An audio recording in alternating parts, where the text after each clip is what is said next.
తాజా 30 గత ఏడాది నవంబర్ నుంచి ఏటీఎంలో డబ్బులు విత్డ్రా చేసుకోవడం చాలా కష్టంగా ఉంటుంది.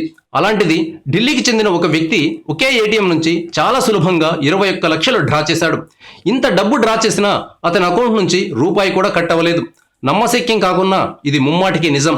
ఈ మాయ ఎలా జరిగిందో తెలిస్తే ముక్కు మీద వేలు వేసుకుంటారు. ఢిల్లీలోని రాజౌరి గార్డెన్ వద్ద ఒక ఏటీఎం ఉంది. ఇక్కడ దినేష్ అనే 30 ఏళ్ల వ్యక్తి తన సూపర్ బ్రెయిన్ కు పనిపెట్టాడు. 232 సార్లు డబ్బులు విత్డ్రా చేశాడు. ఇలా మొత్తం 21 లక్షల రూపాయలు విత్డ్రా చేసుకున్నాడు. ఇంతకీ దినేష్ చేసిన మాయాజాలం ఏంటో చూద్దాం.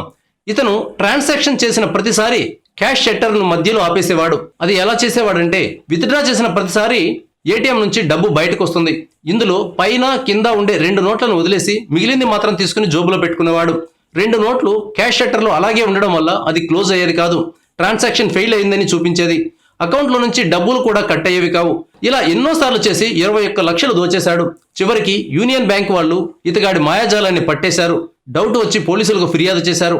వారు సీసీటీవీ కెమెరాల ఆధారంగా దినేష్ మాయ చేస్తున్నట్లు గుర్తించి అతన్ని అరెస్టు చేసి బొక్కలో తోశారు.